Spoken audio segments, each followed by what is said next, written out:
Alright, you can convert any front end loader size to this for the cost of a universal hook, or universal fork adapter. One of those little universal forks that go onto your buckets, and I'll show you how. And you can get more on there if you want. I just broke off by accident.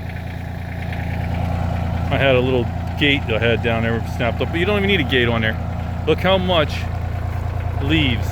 That's probably 2 feet thick all the way to the 3/4 mark. And I'll show you how it's done. Alright, now it's unloaded. So you just got your regular bucket. Alright, I think mine's a 5-footer, but it doesn't matter if it's a 3 foot, 6 foot, 7 foot. I mean, yeah, the size of the finished product, it might be a little bit smaller or a little bit bigger, but all in all, you're gonna quadruple, well, I don't even more than quadruple the amount of debris you can carry, leaf-wise, and even branch and small twigs. All right, so what you have here is your forks, your universal forks. Paisley, stay away from the bucket, honey. Stay away. All right. You have your universal forks that slide on to the bucket. No. You never go underneath there, honey. Just stay away from the tractor till I'm recording, okay, sweetie? All right. So, you know how, do you know about these universal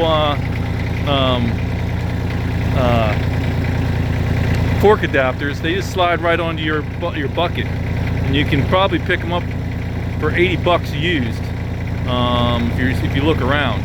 But you can also, I mean, even new, they are not much. I think I picked mine up, I forget where, online. I think like maybe Titan Attachments for like maybe $150, $180. All right, so what I did was I put them on the furthest setting.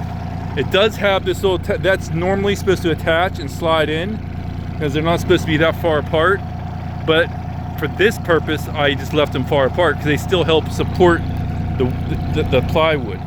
All right, and then I went to Harbor Freight, got these 2x4 attachments for the side of trailers. Put it up through the put 4 of them on there, put them up through the plywood. I put a hinge here on both sides, and I'll show you why. Now, this is pretty much, if you're gonna use that, the fork, it's gonna be a pain in the ass to take it off and on. This is, I got regular fork attachment now, so I never use these. I was gonna sell them, but instead I went this route. All right, so most buckets have a hole on the side of their bucket right here. So you drill a hole through here, put a lag bolt or any kind of bolt through there, put some washers, and then here you go. That'll hold this right there. Same thing on the other side. Now when you want to disconnect it, okay, all you gotta do is take those bolts out on each side, and the sides just fall sideways flat, and then all you do is untighten.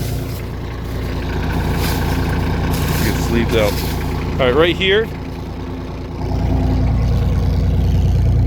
you just untighten this, because it clamps down onto your bucket.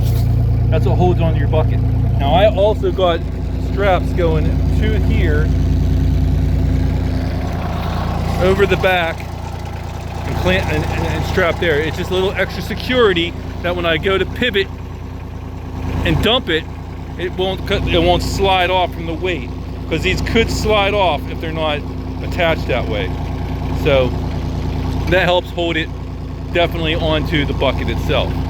Like I said, you can take these off, then you unscrew this, and then you just slide out the bucket, and then you got your bucket again. And you got this whole thing just sitting there on the ground waiting, and then you fold, once the bucket's off, you fold this, fold that down, and it's just a nice little piece of wood on the side of your property or wherever you want to store it. You can store it up on a shelf or whatever you want.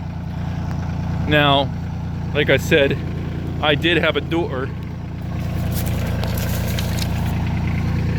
I did have a door, like a small door, just to help it from sliding back out. And I had little hinges, like a little hooks to there to latch it so it stayed shut. But most of the time I didn't even use it. Most of the time it was just hanging down.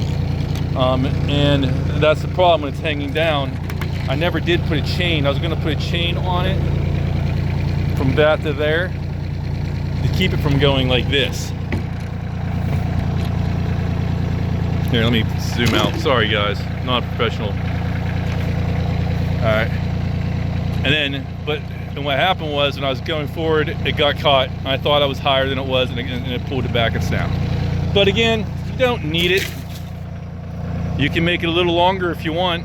I just made mine as long as the forks came out. But man, I will tell you, if you have a lot of leaves like me, I got a lot of oak, and I can't tell you how much better my life is now. I used to have to, imagine filling that up every time and then have to go run to the backwoods to dump it, or wherever you're gonna dump it every time. It was such a pain in the ass. Now I got all that real estate now to fill it up. And just for a piece of plywood, this plywood was sitting here.